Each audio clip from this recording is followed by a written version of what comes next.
By late 1944, British armored divisions were exhausted. They had fought from El Alamein to Normandy, dragging the same machines across continents. The Sherman had become the common workhorse, the Churchill a climbing fortress. Yet neither could match Germany's new predators, the Panther and the Tiger. When news spread that Britain's newest design, the A-34 Comet, was entering service, expectations were low.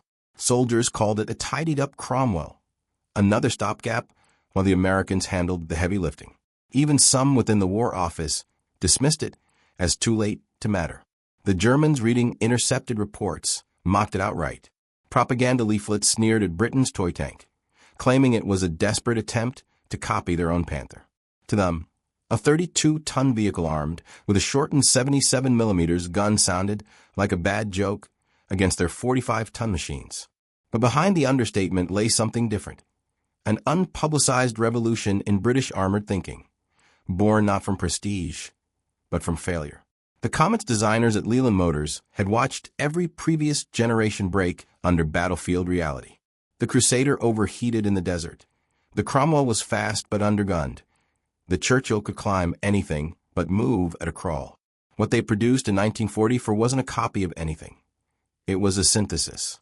Using the Cromwell's reliable Meteor V12 engine, they redesigned the suspension, reduced the profile, and introduced the new 77mm HV gun, a re-engineered version of the 17-pounder that could fit in a lower turret. On the surface, it looked ordinary, another riveted box on tracks, but the geometry was deceptive. The Comet could travel at over 32 miles per hour on roads, turn smoothly at speed, and fire on the move. Rare abilities in 1944. Its thickened frontal armor resisted the 75mm rounds common on Panzer IVs, and its gun could penetrate a Panther's side armor at 1,000 yards. Still, none of that mattered until it proved itself in combat. Crews arriving in Northwest Europe received them only months before the war's end. Many thought they'd never see a fight. Yet in those final chaotic months, the toy tank would climb hills, cross craters, and chase retreating Panthers across terrain those Tigers had once ruled, rewriting its reputation in the closing chapter of the war. The Comet was not born in triumph, but from lessons etched in wreckage. By 1943, British crews had seen too many tanks burn in Normandy's hedgerows and Italy's hillsides. Each model had carried a flaw: the Crusader's overheating engine, the Cromwell's high silhouette, the Firefly's awkward balance. Engineers at Leland and the Directorate of Tank Design set out to eliminate every weakness they could within the limits of wartime urgency. The result was a tank that did not look intimidating, but worked. Its power came from the same Rolls-Royce Meteor engine that once drove the Spitfire's aerial descendants. Tuned to nearly 600 horsepower, it gave the Comet a power-to-weight ratio that no German heavy tank could match. While the Panther strained through mud and the Tiger often bogged under its own mass, the Comet glided across terrain at speeds approaching a racing car for its size. British crews, who had struggled to keep pace with American Shermans, suddenly found themselves overtaking them. Inside, comfort and efficiency replaced the cramped chaos of earlier models. The gear levers were simplified, turret rotation smooth, and the gun sight redesigned for rapid target acquisition. The main gun, the 77mm HV, fired a shell almost identical in velocity to the famed 17-pounder, but with a smaller casing, allowing faster handling in confined space. Armor was optimized, not exaggerated. 101mm on the front, enough to deflect most hits from the German 75mm without burdening the suspension.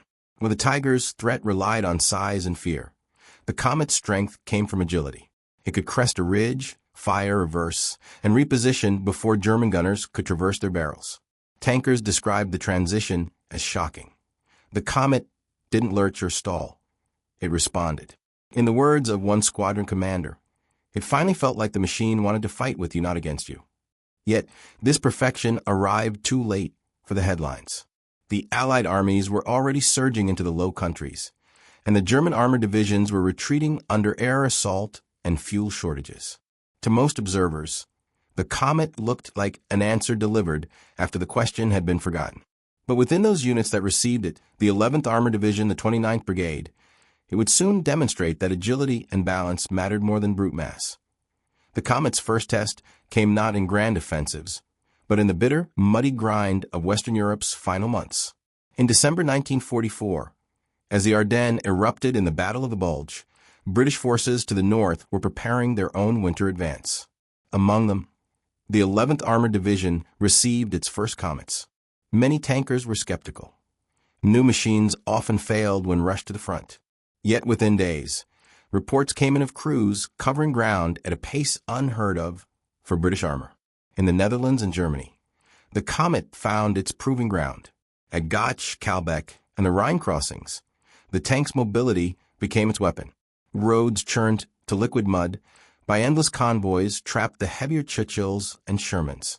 The Comet's long travel suspension and low ground pressure let it climb riverbanks and traverse ditches where others stalled.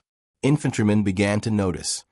When the Comet appeared, the advance rarely stopped. The first recorded engagements with German armor came in early 1945 near Bremen and Hamburg. Here, scattered remnants of the Wehrmacht's armored forces, Panthers, Jagdpanzer IVs, and self-propelled guns, still fought with desperation. In one action, a troop of Comets from the 2nd Fife and Forfar Yeomanry ambushed two Panthers at under 800 yards, knocking both out with flank shots while taking no losses. It wasn't the firepower alone. It was how quickly the Comets moved into firing position, fired, and withdrew before counterfire could land. The Germans, once dismissive, began issuing warnings to their units. British units now employ new high-speed tanks armed with powerful guns. Avoid exposed ground.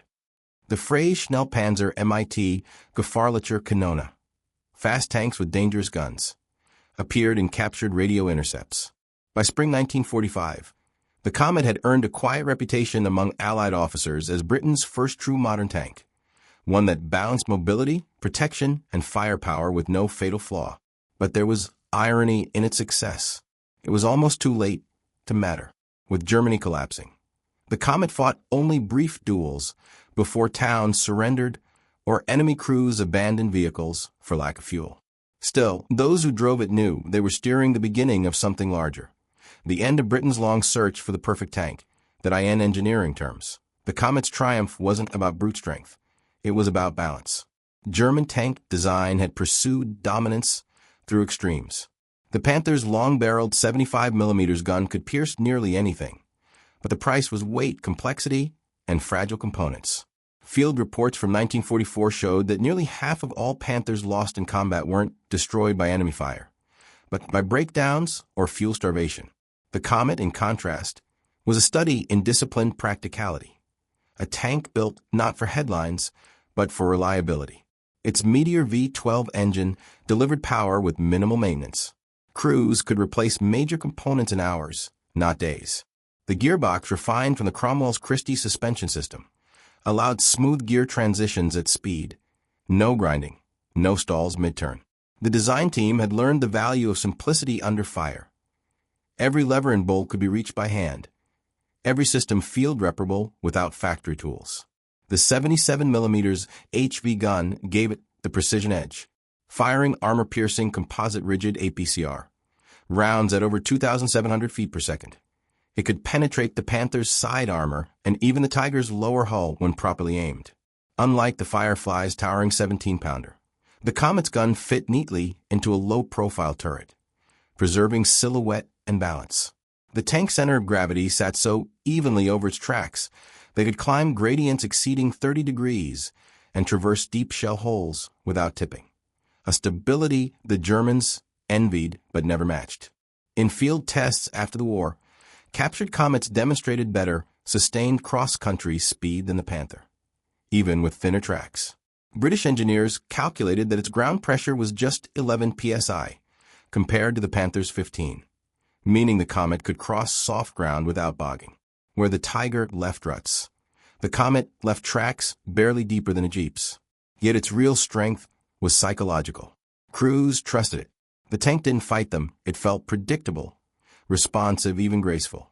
One sergeant described it as a gentleman's machine, fast, polite, and deadly when required. It didn't need to be terrifying to win respect. It needed to work every time.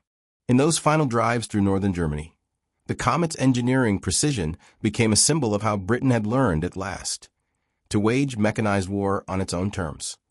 When the guns finally fell silent in May 1945, the Comet's career had barely begun. It had arrived so late that most British soldiers knew it only from fleeting encounters on the road to victory. But within the design offices of post-war Britain, it became the blueprint for a new generation of tanks, a direct ancestor of the legendary Centurion. The engineers who had built the Comet understood that its balance of speed, protection, and firepower wasn't a temporary fix. It was the foundation of modern armored warfare. The Comet's cast turret, with its elliptical shape and welded seams, evolved almost unchanged into the Centurion's rounded design. Its gun stabilization system, still crude by later standards, inspired the first fully stabilized main guns of the 1950s. Even the spacing of its suspension bogies was reused, proof that the fundamentals were right. In the immediate post-war years, Britain kept Comet in frontline service, while newer models were tested. It served in occupation duties across Germany, in the British Army of the Rhine, and later in Korea, where its mobility once again became its greatest weapon.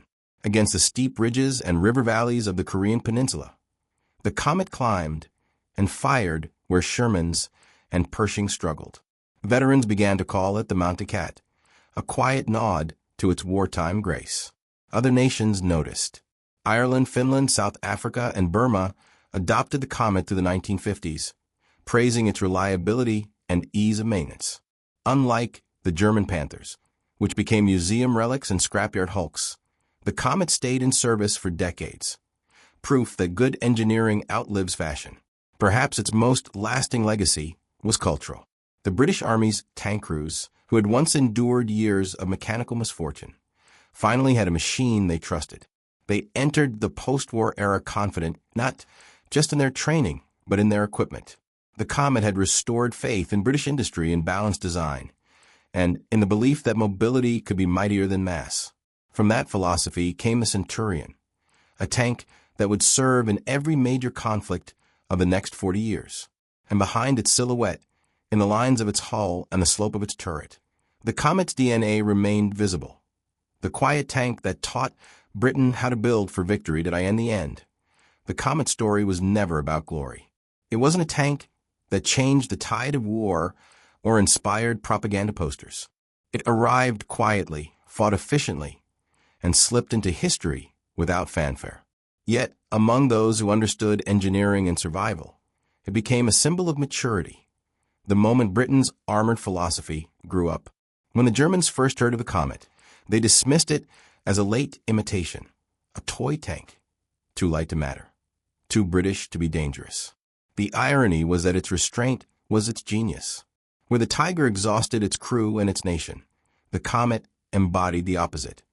Precision over power, efficiency over excess. It was proof that a machine could be lethal without being monstrous. Tank historians later drew a quiet comparison. The Comet did for British armor what the Spitfire had done for the RAF. Both were elegant, balanced, and utterly reliable. They didn't rely on intimidation, but on performance. In the closing battles across Germany's hills and river valleys, the Comet became a subtle but decisive tool, a machine that moved where others bogged down, that fought without drama, that won without spectacle. Its legacy endured not in medals, but in mechanics. The Centurion, Chieftain, Challenger, all carried its DNA. The lessons written into its steel changed how Britain built and how Britain fought. Even as late as the 1960s, tank commanders would refer to the Comet feel, meaning that perfect blend of agility and control. Few machines in the war earned such understated affection. When veterans spoke of it years later, they rarely told stories of heroics. They talked about trust. The Comet started when it was needed. It climbed when others slid. It fired true. In a war defined by breakdowns and desperation, that reliability meant survival. So the mockery faded. The toy tank that arrived too late to make headlines became the quiet foundation for Britain's greatest generation of armor. Where tigers failed, it climbed. Where others shouted, it simply performed. And in that silence, steady, precise, unbroken, the Comet earned something rarer than fame: respect.